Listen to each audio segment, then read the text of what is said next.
नमस्कार, आप देख रहे हैं न्यूज इंडिया। आपके साथ मैं हूं अभिषेक। बड़ी खबर आपको बता दें, मध्य प्रदेश, राजस्थान और छत्तीसगढ़ में सीएम पर सस्पेंस लगातार बरकरार है।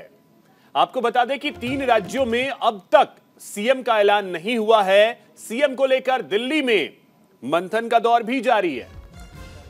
तो आपको बता दें कि नए चेहरों पर बीजेपी दांव लगा सकती है। सस्पेंस के बीच वसुंधरा राजे दिल्ली पहुंची हैं और जेपी नड्डा से मुलाकात कर सकती हैं, यह जानकारी फिलहाल मिल रही है। तो देखिए, कौन होगा राजस्थान का सीएम, कौन होगा मध्य प्रदेश का मुख्यमंत्री और कौन होगा छत्तीसगढ़ का क्षत्रप, इसको लेकर अब बैठकों का दौर तो चल रहा है, लेकिन नेताओं का दिल्ली पहुंचने का भी सिलसिला जारी है।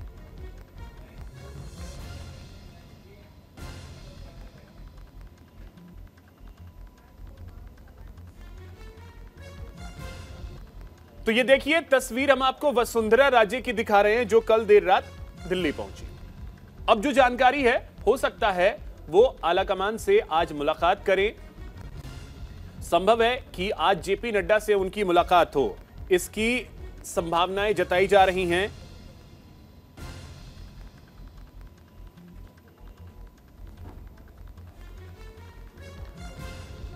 तो इस खबर पे अधिक जानकारी के साथ हमारे सहयोगी दीपक चावला जयपुर से और गौरव मिश्रा दिल्ली से हमारे साथ जुड़ रहे हैं। गौरव, सबसे पहले आपके पास आ रहे हैं। दिल्ली में नेताओं के पहुंचने का सिलसिला जारी है और जेपी नड्डा से मिलने के लिए नेता लगातार समय भी मांग रहे हैं, यह जानकारी मिल रही है। आपके पास फिलहाल क्या अपडेट?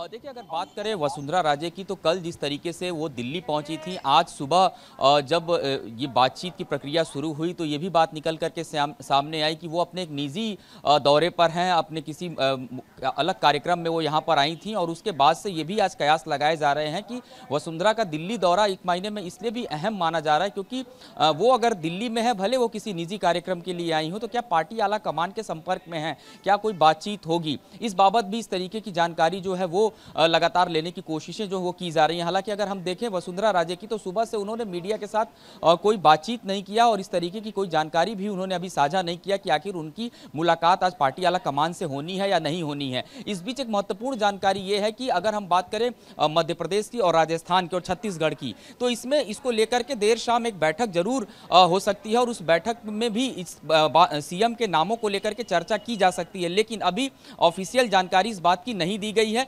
लेकिन जिस तरीके से राजस्थान पर सस्पेंस लगातार बरकरार है, क्योंकि एक नाम लगातार सबसे पहले जिस तरीके से निकल करके आ रहा वसुंधरा राजे का, और उनके समर्थन में कई बीजेपी के बागी नेताओं ने भी वसुंधरा के नाम को आगे किया है। तो इससे लग रहा है कि आने वाले दिनों में जिस तरीके से जो खेमा अगर वसुंधरा की हम बात करें वो मजबूत दिख रहा है, तो उनके नाम की दावेदारी भी हो सकती है। लेकिन बिना किसी जानकारी के इस बात को कहना अभी थोड़ी जल्दीबाजी होगी, क्योंकि भारतीय जनता पार्टी की अगर बात करें, अक्सर वो अपनी बैठकों में जब 2-3 नाम होते हैं उस पर वो चर्चा कर लेते हैं, उसके बाद एक नया नाम निकाल के सामने लेकर के आते हैं। हालांकि छत्तीसगढ़ में भी यही प्रक्रिया अपनाई जा रही है। छत्तीसगढ़ की भी अगर हम बात करें तो उसमें भी यही मंथन का दौर जो है वो चल रहा है। कुल मिला जुला करके राजधानी दिल्ली में संसदीय दल की जो बैठक थी, बैठक में भी ये सुगबुगाहट थी कि सीएम के नामों को लेकर के कुछ चर्चा हो, लेकिन कुछ खास खबरें वहां से निकल करके नहीं आई। लिहाजा सबकी निगाहें देर शाम होने वाली महत्वपूर्ण बैठकों पर ही टिका हुआ है। ठीक है दीपक, आपके पास आ रहे हैं। जयपुर में क्या हलचल, क्योंकि अब देखें वसुंधरा राजे अचानक से दिल्ली पहुंचती हैं। हालांकि उनकी तरफ से ये कहा जाता है कि वो उनका निजी दौरा है और उसका जो सीएम को लेकर के, चेहरे को लेकर के जो बातचीत चल रही है उससे कोई लेना देना नहीं। जयपुर में क्या हलचल है? देखिए, बिल्कुल अभी जयपुर के अंदर 2 दिन पहले ही मुख्यमंत्री, जो पूर्व मुख्यमंत्री वसुंधरा राजे है, उनके जो घर पे रहे करीब 30 से अधिक विधायक है वो पहुंचे थे। इसमें कालीचरण सराफ है और कई सारे नाम है वो वहां पर शामिल है। तो मेरे हिसाब से वो नाराजगी जो है वो देखी जा सकती है, या फिर यूं कहे दूसरे तरीके से वसुंधरा राजे का ये शक्ति प्रदर्शन भी हो सकता है कि 115 में से लगभग 30, 35, 40 विधायक उनके फेवर में है, जो उनके कट्टर समर्थक जो है वो माने जाते हैं। तो ये एक तरह से यूं कहे कि शक्ति प्रदर्शन हो सकता है। शायद इस घटना से आलाकमान नाराज भी हो सकता है, या आलाकमान को इस घटना से कोई लेना देना भी नहीं है। अगर मुख्यमंत्री जो वसुंधरा राजे अगर उनको बहुत ज्यादा महत्वपूर्ण है। अगर वो सीएम उनको इस बार नहीं बना रहे हैं, क्योंकि अगर उनको बनाना होता तो उनका नाम जो है पहले ही फाइनल कर दिया जाता और उनके नेतृत्व में चुनाव लड़ा जाता। लेकिन जिस तरह से खबरें ये आ रही है कि वसुंधरा राजे और जो है केंद्र नेतृत्व है उनकी कुछ खास बनती नहीं है या बन नहीं रही है, इसी वजह से उनका फेस इस बार नहीं रखा है। और उनका फेस नहीं रखा, उसके बावजूद जो है क्लियर बहुमत यहाँ पर आ चुका है। तो ऐसे में नई टीम के यहाँ पर जो बात सामने आ रही है, इस तरह से कई विधायक के पुराने विधायकों के सीनियर विधायकों के टिकट काटे नए को दिया गया। जो प्रदेश अध्यक्ष सीपी जोशी है वो भी नया है, किसी भी गुटबाजी का नहीं है, सीधा केंद्र नेतृत्व से उनका संपर्क है, उनके गुड लिस्ट का वो व्यक्ति है। तो ऐसा ही कयास ये लगाया जा रहा है कि राजस्थान में इस बार जो है नया फेस ही होगा। मान सकते हैं कि दिया कुमारी का नाम सबसे चर्चाओं में है, ओम माथुर का है, ओम बिरला का है, अश्वनी वैष्णव का है, वसुंधरा राजे का नाम से इनकार नहीं किया जा सकता। सीपी जोशी के नेतृत्व में चुनाव लड़ा, उनके नाम से इनकार नहीं किया जा सकता। इसके अलावा मेघवाल है, दलित चेहरा है, उनको सीएम बना सकते। बालकनाथ है जो कि सोशल मीडिया काफी ज्यादा चर्चित है। तो ये 7-8 जो नाम है बिल्कुल उनको लेकर कई नामों पर चर्चा चल रही है। लेकिन गौरव, अगर मैं आपसे समझूं, देखिए बीजेपी के लिए ऐसा लगता है कि जैसे अब जो स्थिति बन रही है, क्योंकि अब कांग्रेस की तरफ से भी हमले शुरू हो गए हैं, हालांकि उसका ज्यादा फर्क नहीं पड़ेगा, लेकिन सबसे बड़ा सवाल यह है कि बीजेपी के लिए चुनाव जीतना उतना मुश्किल नहीं था जितना मुश्किल शायद अब सीएम का चेहरा चुनना हो गया है।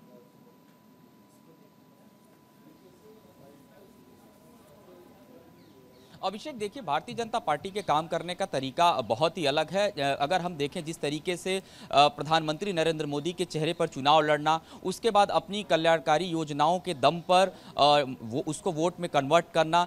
मध्य प्रदेश की आप बात करिए तो लाडली बहनों ने जिस तरीके से बम्पर जीत खुद शिवराज सिंह चौहान के झोली में ला के दिया, ये तमाम वो फीडबैक हैं जो कि ये भारतीय जनता पार्टी का केंद्रीय नेतृत्व समझता है। और किसी भी राज्य में अगर हम कहें कि सीएम फेस को लेकर के जो मंथन है उसमें भारतीय जनता पार्टी जल्दीबाजी कर रही है, तो ये एक रणनीति का हिस्सा है भारतीय जनता पार्टी के। और इस बात को भी समझना होगा कि हमने उत्तर प्रदेश को देखा, सबसे बड़ा सूबा है और दिल्ली तक पहुंचने का जो रास्ता है उत्तर प्रदेश से होकर गुजरता है। वहां पर भी हमने डिप्टी सीएम के फॉर्मूले को देखा था और उसमें भी मंथन का दौर चला था। उसके बाद से 2 नाम निकल करके सामने आए थे। तो ये जो फॉर्मूला है, मेरे सोर्सेज बता रहा है, यही फॉर्मूला ये 2 स्टेट खास करके, जिसमें एक राजस्थान है और छत्तीसगढ़ है, यहां ये डिप्टी सीएम वाले फॉर्मूले पर भी मंथन हो रहा है। क्योंकि सीएम के फेस की अगर मैं बात करूं तो लगभग इस पर जो बैठकों का दौर है और जो पार्टी आला कमान ने तय किया है, क्योंकि कल गृह मंत्री अमित शाह ने प्रधानमंत्री नरेंद्र मोदी के साथ भी मुलाकात किया था और तकरीबन लंबी बातचीत चली थी दोनों के बीच में राजस्थान को लेकर के। और कल का दिन आपको याद होगा अभिषेक, गौरव, एक बड़ी खबर आ रही है, आप दोनों हमारे साथ बने रहें। एक बड़ी खबर इस समय आ रही है, वो अपने दर्शकों को बता दें। सीएम फेस को लेकर सीपी जोशी का बड़ा बयान, राजस्थान में जल्द सरकार बनाएंगे, ये कहा है सीपी जोशी ने। तो देखिए, सीपी जोशी ने यह क्लियर किया है कि बहुत जल्द जो चेहरा है वो सामने आ जाएगा। राजस्थान बीजेपी के अध्यक्ष हैं सीपी जोशी और उनका एक बड़ा बयान आया है सीएम के चेहरे को लेकर के। उन्होंने कहा कि जल्द ही सरकार बन जाएगी और सीएम का चेहरा भी जल्द ही सामने आ जाएगा।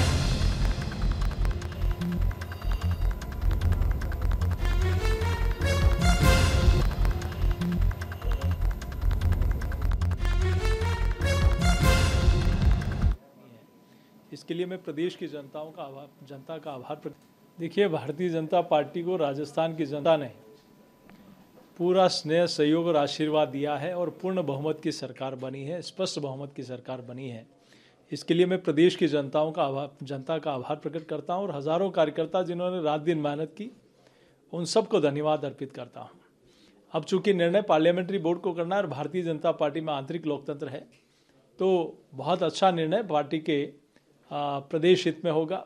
इंतजार है पर्यवेक्षकों का, उसके बाद विधायक दल की बैठक की तिथि तय होगी और उसके बाद शीघ्र ही सारे निर्णय होंगे। तो देखिए, सीपी जोशी को आप सुन रहे थे, हमारे सहयोगी गौरव और दीपक हमारे साथ बने हुए हैं। गौरव, आपके पास एक बार फिर से आ रहे हैं और समझना ये भी आपसे चाहेंगे कि क्या बीजेपी के लिए ज्यादा चुनौती राजस्थान और छत्तीसगढ़ ही है? क्योंकि मध्य प्रदेश में जैसा बार बार जिक्र आ रहा है शिवराज सिंह चौहान का, तो क्या वहां हम स्थिति स्पष्ट माने कि शिवराज को ही कमान मिलने वाली है?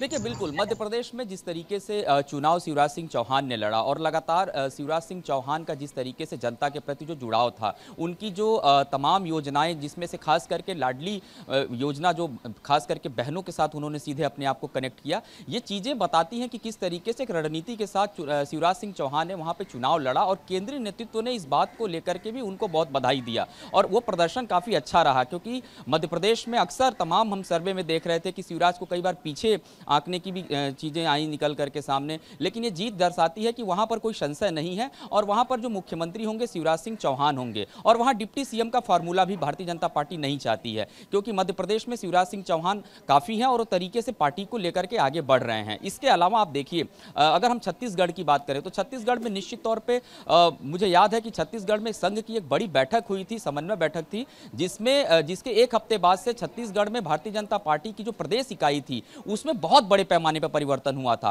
और जब परिवर्तन हुआ था तो उसके बाद यह हुआ कि रमन सिंह को पार्टी से क्या बाहर करने की योजना बनाई जा रही है, क्योंकि पार्टी के बड़े फेस है रमन सिंह, क्या उनको साइडलाइन करने की कोशिशें की जा रही हैं। उसके बाद हमने देखा कि धीरे धीरे संगठन में रमन सिंह की भूमिका काफी अहम हो चली और उसके बाद से चुनाव प्रचार में भी हमने देखा रमन सिंह जिस तरीके से जोश और जुनून के साथ नजर आए, तो कहीं ना कहीं छत्तीसगढ़ में फॉर्मूला देखने को जरूर मिलेगा। क्या आगे करेगी या नहीं, ये देखना है। बिल्कुल गौरव, एक बड़ी खबर है इस वक्त, एक बड़ी खबर आपको बता दें, बाबा बालकनाथ ने लोकसभा की सदस्यता छोड़ दी है। स्पीकर ओम बिरला को अपना इस्तीफा भेज दिया है उन्होंने। तो देखिए, अलवर से सांसद महंत बाबा बालकनाथ, जिन्होंने अब सांसदी से इस्तीफा दे दिया है क्योंकि वो तिजारा से विधायक बनकर आए और अब वो राजस्थान विधानसभा में देखने को हमें मिलेंगे जयपुर में। दीपक, सदस्यता तो छोड़ दी है बाबा बालकनाथ ने, उनका चेहरा भी सीएम के तौर पर देखा जा रहा है। क्या उम्मीदें ये की जा सकती हैं कि बीजेपी आलाकमान भरोसा जताए बाबा बालकनाथ पर? मौजूदा दौर में वो सांसद है और अब जो है चुनाव जीत के विधायक हो चुके हैं, तो एक पद नहीं रख सकते, इसलिए उन्होंने जो है इस्तीफा दिया है। लेकिन इस्तीफा को सामान्य नहीं मान सकते, इसको सीएम की रेस में जो नाम है उनका वो भी मान सकते हैं। चूड़ीलाल मीणा राज्यसभा सांसद है, उन्होंने भी इस्तीफा दिया है। तो कहीं ना कहीं इस्तीफा देना सामान्य बात नहीं है, इसको कहीं ना कहीं दूसरे एंगल से भी देखा जा सकता है। और सोशल मीडिया पर सर्वे में सबसे ज्यादा बाबा बालकनाथ ही चर्चाओं में है। सबसे ज्यादा अगर सोशल मीडिया की मैं बात करूं तो सबसे ज्यादा प्रायोरिटी वही है, क्योंकि जिस तरह से यूपी के सीएम योगी आदित्यनाथ ने जिस तरह से काम किया है, बुलडोजर बाबा के नाम से चर्चित थे, उसी तरह से इनके बयान भी जो है चर्चित है। इन्होंने बयान दिया था कि राजस्थान छोड़ के बदमाश भाग जाए, बांग्लादेश और बाहर की आईडी बना ले, यहाँ चुन चुन कर ढूंढेंगे। तो वो बयान जो है सोशल मीडिया पर काफी ज्यादा वायरल हो रहा है। इसमें कोई दो राय नहीं है कि बाबा बालकनाथ एक मुख्य कैंडिडेट है सीएम के और प्रबल दावेदार भी है। लेकिन मोदी, अमित शाह और जेपी नड्डा को ये डिसाइड करना है कि वो किन्हें बनाएंगे, क्योंकि सोशल मीडिया सर्वे इन सब के बीच में जो है अनुभवी व्यक्ति भी एक चाहिए होता है, अनुभवी व्यक्ति को भी देखना होता है। और अनुभव के हिसाब से अश्वनी वैष्णव, ओम बिरला, सीपी जोशी, इसके अलावा वसुंधरा राजे, दिया कुमारी, ये नाम भी काफी ज्यादा आगे है, काफी ज्यादा आगे है। हो सकता है कि दिया कुमारी को डिप्टी सीएम भी बनाया जा सकता है। हो सकता है कि चूड़ीलाल मीणा, जो कि मीणा समाज से आते एसटी एससी वोटों को देखते हुए लोकसभा चुनाव आने वाले दिनों में है, उनको भी डिप्टी सीएम बनाया जा सकता है। हो सकता है 2 डिप्टी सीएम भी यहाँ पर हो सकते हैं, या दिया कुमारी को मंत्री पद दिया जा सकता है। तो कई सारे ऐसे चर्चाओं का विषय है। आज वसुंधरा राजे भी पहुंची है, उनको अभिषेक या तो क्लियर हाँ बोल दिया जाएगा आज, या क्लियर ना बोल दिया जाएगा। चलिए, ये भी इंतजार थोड़ा सा रहेगा। गौरव, जिस तरीके से महंत बालकनाथ की अगर बात कर ली जाए, उनकी जो छवि है, हर कोई उनमें योगी आदित्यनाथ वाली छवि देख रहा है। और जैसा दीपक भी बता रहे थे, सोशल मीडिया पर हम भी और आप भी देख रहे होंगे कि किस तरीके से उनके लिए एक कैंपेनिंग जैसी चीजें चल रही हैं कि राजस्थान में भी हमें यही योगी चाहिए। क्या बीजेपी ये विचार कर सकती है कि जो छवि योगी की है उसी का फायदा शायद राजस्थान में लोकसभा चुनाव में भी मिल जाए अगर बालकनाथ को आगे किया जाता है तो?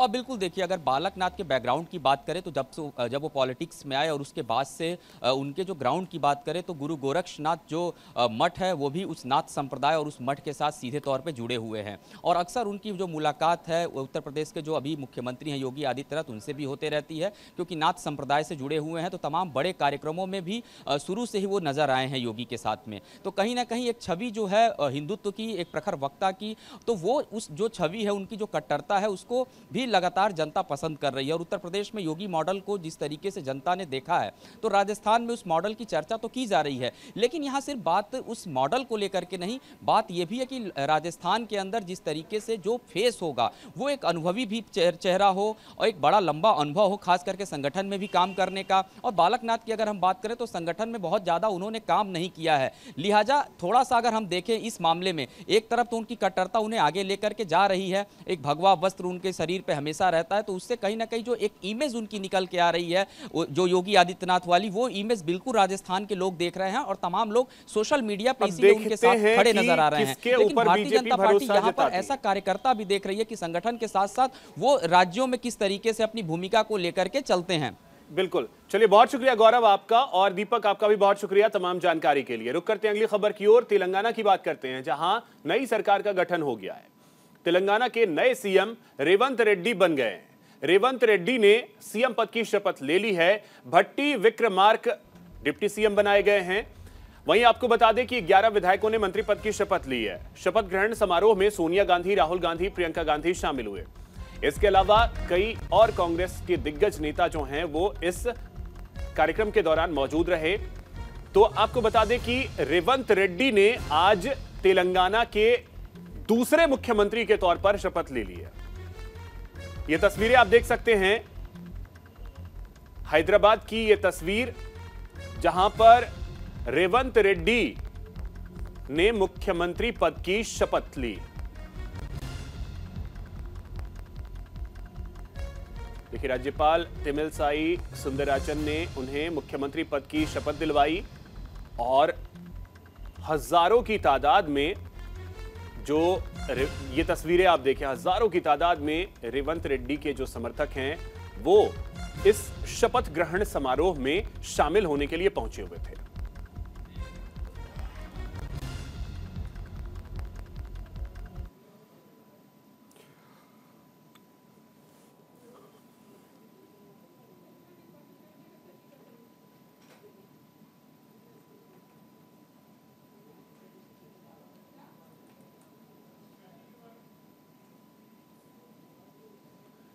तो ये देखिए तस्वीरें हम आपको दिखा रहे हैं, जिसमें मल्लिकार्जुन खड़गे आपको नजर आ रहे हैं, सोनिया गांधी को आप देख सकते हैं, राहुल गांधी, प्रियंका गांधी, ये सभी कांग्रेस के दिग्गज नेता जो कि रेवंत रेड्डी के शपथ ग्रहण समारोह में शामिल होने के लिए हैदराबाद पहुंचे थे। उस वक्त की ये तस्वीरें आप देख सकते हैं। और रेवंत रेड्डी ने मुख्यमंत्री पद की शपथ ले ली है। तेलंगाना के दूसरे मुख्यमंत्री बने हैं रेवंत रेड्डी।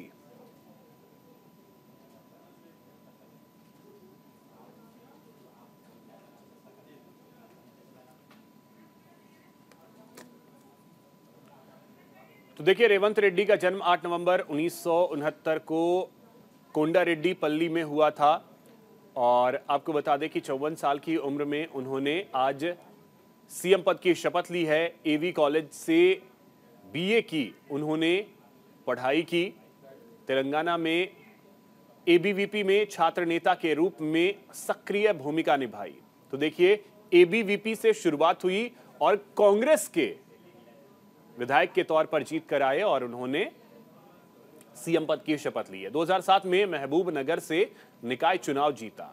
यहां से उनके राजनीतिक करियर की शुरुआत होती है। 2007 में चंद्रबाबू नायडू के टीडीपी में वो शामिल हो गए, साल 2007 में ही।